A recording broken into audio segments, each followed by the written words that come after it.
nessa noite por essa oportunidade de poder estar juntamente com os irmãos aqui nessa grande festa. Estarmos aqui nessa noite, uma alegria muito grande de poder estar reunido na presença do Senhor e poder estar juntamente com essa igreja, parabenizando cada um de vocês que estão aqui nessa noite. E a nossa alegria de retornar aqui a essa casa, porque as recordações são boas aqui deste lugar, e o lugar que a gente vai e sente bem, a gente sente vontade de voltar novamente.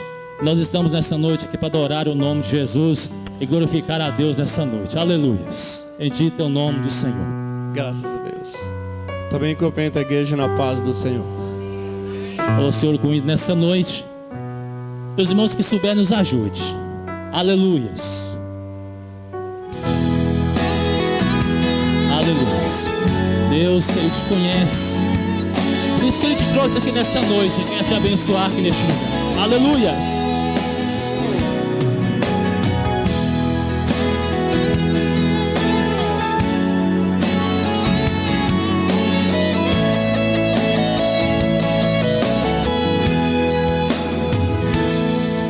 Quem diz que Deus não te ouve está pensando errado. Seus passos são acompanhados pelo olhar de Deus. Da morte Ele te livrou e o mal mais uma vez perdeu. Você é filho precioso, você é de Deus. Bem antes que você nascesse, Deus te conhecia. E antes que o mundo existisse, Ele já te via. Nenhuma folha do chão cai se esse Deus não permitir. É por isso que você está hoje aqui. Deus te conhece, o céu te vê, e toda hora Ele estende a mão pra livrar você. E mais vitória Deus vai te entregar. E quem pensou que Ele não te ouviu, enganado está. Oh, aleluia. Ele te ouve nesta noite.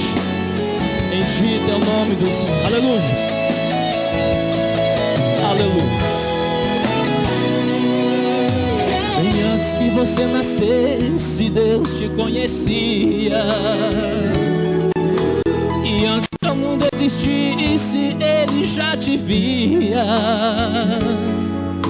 Nenhuma folha do chão cai se esse Deus não permitir. É por isso que você está hoje aqui. Deus te conhece, o céu te vê,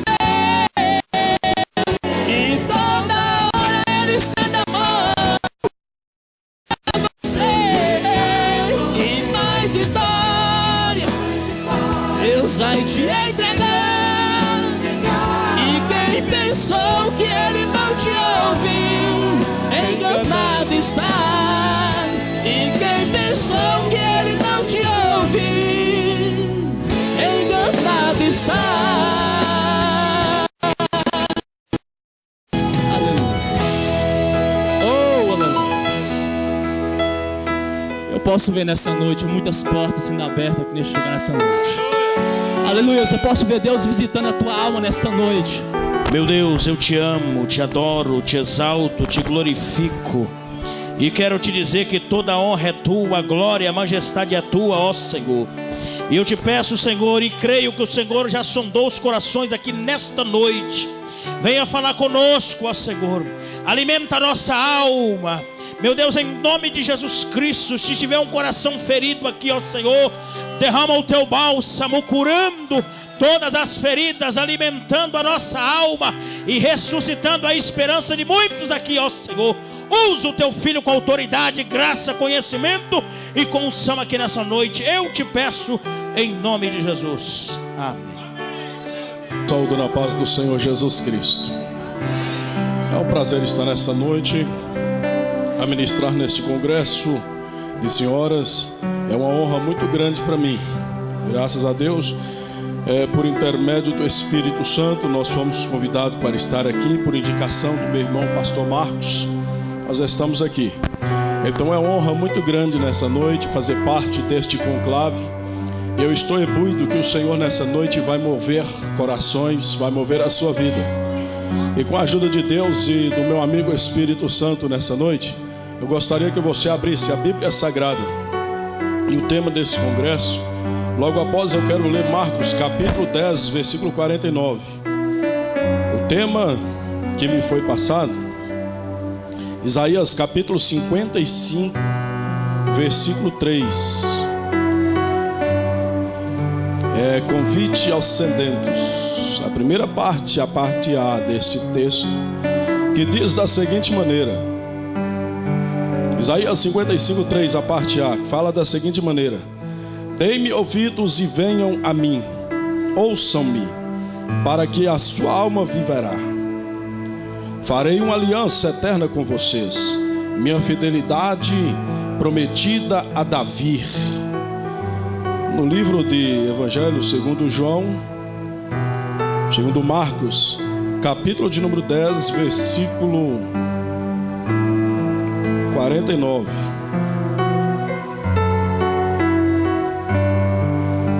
Marcos capítulo 10, versículo 49.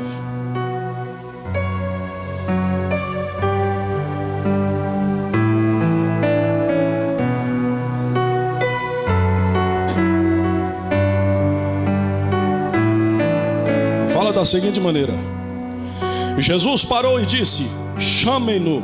E chamando o cego, e chamaram o cego: ânimo, levanta-te, ele o está chamando. Amém? Graças a Deus, eu creio no impacto da oração que foi ministrada para que possamos estar aqui nessa noite.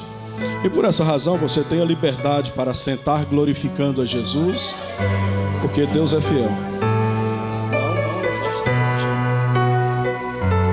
Eu quero nessa noite pregar uma mensagem com um contexto histórico. O texto que nos passara, um texto de salvação, chamado a salvação, um texto falando sobre Isaías. Eu gostaria, rápidas palavras, falar um pouco sobre a biografia do profeta Isaías. E logo mais eu gostaria de falar sobre a história de um homem que moveu, que mexe com a história. E a história desse homem nessa noite é algo que eu quero pegar por base para estar trazendo esta mensagem da parte de Deus para a sua vida. Isaías, na minha visão, foi um dos maiores profetas que teve um chamado de Deus. A Bíblia Sagrada nos fala que a história de Isaías, ela veio a mudar no capítulo 6 a seguir, quando Isaías, vindo de uma linhagem real, sendo ele de uma linhagem nobre, a mesma biografia de Isaías fala que ele foi marido, desposou-se uma sacerdotisa, teve 2 filhos com essa sacerdotisa. Logo após a vida desse homem ser mudado, nós conhecemos essa história. A Bíblia Sagrada nos fala que Isaías, com ministério normal, um ministério como os outros que estavam por ali, Isaías foi um contemporâneo dos profetas passaram. Então Isaías, ele trazia uma bagagem positiva. Isaías foi um profeta que esteve sempre ao mandado do Senhor. E diz a mesma narrativa, a mesma Bíblia Sagrada, que um dia Isaías encontrou-se com o Senhor no dia da morte do rei Uzias. Nós conhecemos essa história de cós saltitado. Eu comecei a imaginar comigo mesmo o ministério de Isaías antecedente a este encontro. Parece que Isaías, nos tempos passados, Isaías, ele tinha um chamado idêntico aos outros profetas, mas quando Isaías viu os céus abertos, ele viu que o querubim descia, com 2 asas voavam, 2 tampavam o rosto e 2 os pés, e ele ouviu aquela voz, e ele disse: ai de mim que vou perecer. Logo após esse acontecimento histórico, nós olhamos para a figura, nós olhamos para a biografia, e nós vemos que todo o trajeto da vida de Isaías foi mudado. Capítulo 6 para trás, ele tem uma história normal como os outros profetas, mas quando ele teve um encontro com o Senhor, A vida dele foi completamente modificada. Capítulo 7, versículo 14, a história desse profeta foi mudada. Ele abriu a boca e disse que a virgem concederia e daria luz a um filho, e o seu nome se chamaria Emanuel, que traduzido quer dizer Deus conosco. Eu quero imaginar nessa noite os profetas antigos, antes passados de Isaías, olha para a figura de Isaías e fala: mas como que pode um profeta nesta qualidade profetizar justamente sobre o meigo nazareno, dizendo ainda que a virgem concederia, e há de ser que vai acontecer, e o seu nome vai se chamar Emanuel. Alguns dos historiadores falam que Isaías, cerrado ao meio, morreu, mas a palavra de Isaías ecoava. A palavra de Isaías passou-se sobre os tempos. A profecia ficou guardada, ficou gerada na história, porque aquele prometido que viria, ele iria vir e não tardaria. Mas escute para você ver, nós vemos falando sobre o chamado à salvação. Este mesmo Isaías escreveu várias histórias, e uma dessas histórias foi essa que marcou a história. E ele chamou para que todos pudessem vir a ter um encontro com Jesus, falar sobre salvação. Eu poderia pegar várias bases aqui nessa noite, eu poderia pegar vários contextos históricos, mas me sobreveio à mente, sobreveio-me à memória de um cego chamado Bartimeu. A Bíblia Sagrada nos fala que os tempos passaram. Um dia, aquele profetizado por Isaías, ele veio e começou a fazer milagres aonde todos não acreditavam, aonde todos menos imaginavam. Ele começou a fazer milagres. Um dia, alguém chama Natanael e fala: vem, porque nós encontramos aquele que é prometido. Aí Natanael fala: pode vir alguma coisa boa da cidade onde ele vem? Pode. Aí o profeta fala: vem até aqui e você vai ver. Quando o homem chega diante de Jesus Cristo, Jesus fala: antes, olha, eu te vi quando você estava ainda debaixo da figueira. O conservo do Senhor começa a chorar, porque Jesus Cristo estava trazendo a verdade à tona, uma narrativa que somente o profeta e somente ele, o Natanael e a sua família conhecia. Mas Jesus é aquele que conhece os tempos, os passados, as horas, as estações. Ele é aquele que muda tempos, que muda épocas, que muda essa história. Talvez nós não possamos chegar, mas a palavra de Deus alcança. E a história que eu quero me prender nessa noite começa da seguinte maneira: um dia ele entra até a cidade de Jericó. Ora, a cidade de Jericó era conhecida como a cidade maldita, mas ele vai até aquela cidade por causa de um único propósito que ele iria fazer naquele dia, que iria mudar toda a história de uma geração, iria mudar a história de um homem que era mendigo, que era pedinte, a história de um homem que estava vivendo lá embaixo na sarjeta. Jesus Cristo, ele vai até o lugar de maldição para encontrar-se com o homem. Ei, este mesmo Jesus que eu estou falando, ele veio aqui nesse congresso nessa noite, ele veio para encontrar com você. Te prepare, Jesus hoje vai mudar a tua história. Existe uma biografia. Todo homem, toda mulher, ele constrói no decorrer da sua caminhada uma história. Um homem não pode ser julgado por um ato impensável, por um ato impensado. Mas atrás de um homem, atrás de uma mulher, existe uma história que o conduziu até onde ele está. E a história de Timeu é a seguinte: Timeu, ele era general, ele era um dos maiores guerreiros que tinha no destrocamento romano, destrocamento de Jerusalém, que combatia todo aquele território.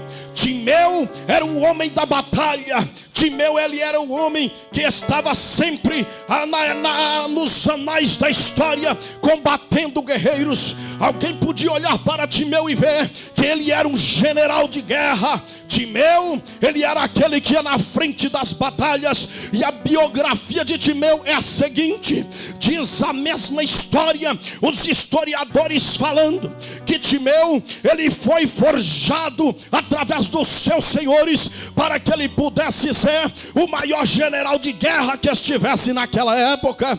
Timeu era um homem muito rico. Ele tinha um filho, Chamai, e colocou o nome desse filho de filho da minha honra. Quem era esse filho? Era Bartimeu. Os historiadores nos falam então que Timeu pegou a criança que gerara e deu o nome de filho da honra, e disse para todos que estavam ali: este daqui é o filho da minha honra, este vai ser o meu Bartimeu, este é o filho da minha honra. Timeu entrava e saía, vencia batalhas, vencia todo tipo de batalha. Ele estava armado até o dente. Todos que vinham ao encontro do exército, do acampamento onde Timeu tomava conta, batia em retirada, porque Timeu, ele era aquele que estava preparado para enfrentar batalha. Ele tinha dinheiro, tinha riqueza, ele tinha muita herdade, ele tinha muita posse. E a história de Timeu é a seguinte: Roma, quando entrou em Jerusalém e começou naquela grande batalha, logo após que Timeu foi aposentado, eu olho e começo a me recordar, passando-me pela história, eu vejo o meigo Nazareno passa a mão em uma moeda e fala: de quem é esta esfinge aqui? Alguém fala: esta desenhado aí, essa estampa é de César. Então ele fala: então dai para César o que é de César e para Deus o que é de Deus. Ora, Roma começou a cobrar os impostos naquela época. Cobrando imposto, foi obrigado todo cidadão, seja ele senhor de grande terra, seja ele senhor de pequena terra, pagar tributos para Roma. Seja ele grande, seja ele pequeno, seja ele nobre, ele tinha que pagar tributos para Roma. Neste mesmo intervalo, Timeu já estava aposentado, já tinha acabado os tempos de correr atrás da batalha, já estava encostado. Então a mesma história nos fala que foi confiscado toda a terra de Timeu, foi confiscado as suas terras, foi confiscado a sua posse, foi confiscado o seu dinheiro. Timeu então, ele ficou na sarjeta, mas como ele era um homem de autoridade, um grande líder, ele não entregou-se. E a história fala então que Timeu revoltou-se e levantou